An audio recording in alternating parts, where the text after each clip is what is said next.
ធ្វើវីដេអូទៅគេ like page យើងគេជួយ like គេជួយ support អីអញ្ចឹងណាមិនដល់ថ្នាក់ផ្ទុះគេស្អប់អញ្ចឹងទេនិយាយទៅនិយាយខ្វះការពិចារណាបងខ្ញុំខ្វះការពិចារណាខ្ញុំទទួលស្គាល់ហើយខ្ញុំអត់បានទៅសើចំអកអីទេអ្នកនរគ្នាបើសិនជាអត់មានឱកាសថយក្រោយខ្ញុំនឹងអត់និយាយទេបងខ្ញុំពិតជាសោកស្ដាយហើយខ្ញុំចង់ឲ្យពួកគាត់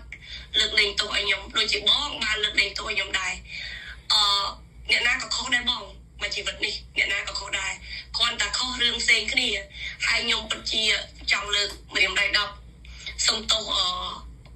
ខ្មែរទាំងអស់ហើយខ្ញុំមិនចង់ឲ្យរឿងមួយចំណុចហ្នឹងតែខ្ញុំខុសនឹងឲ្យគាត់វិនិច្ឆ័យខ្ញុំឌីជេខ្ញុំគ្រប់បែបយ៉ាងទេបងខ្ញុំចង់ឲ្យពួកគាត់ទុកឱកាសឲ្យខ្ញុំខ្មែរដែលមកនេះយូរសំណន់ខ្មែរក្រហមពួកគាត់ខ្មៅមេងប្អូនមើលមុខគាត់ឥឡូវនេះចង់ប្រាប់ពួកគាត់អីខ្លះតែចង់លើកម្រាមដៃ10សុំទោសដល់ពួកគាត់ទាំងអស់គ្នាហើយខ្ញុំនិយាយចិត្តស្មោះគឺខ្ញុំស្រឡាញ់ពួកគាត់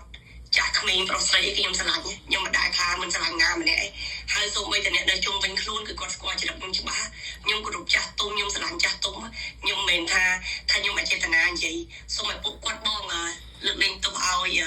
ក្មួយម្នាក់នេះផងឬក៏ឈាមខ្មែរម្នាក់នេះផងខ្ញុំសូមតែប៉ុណ្្នឹងឯងបងហើយខ្ញុំលើកម្រាមដៃ10នាក់សូមទោសដោយស្មោះខ្ញុំមិនដឹងថាវាជ្រុលទេព្រោះខ្ញុំអ្នករ៉ូស៊ីខ្ញុំគិតថាធ្វើវីដេអូទៅគេ like page យើងគេជួយ like គេ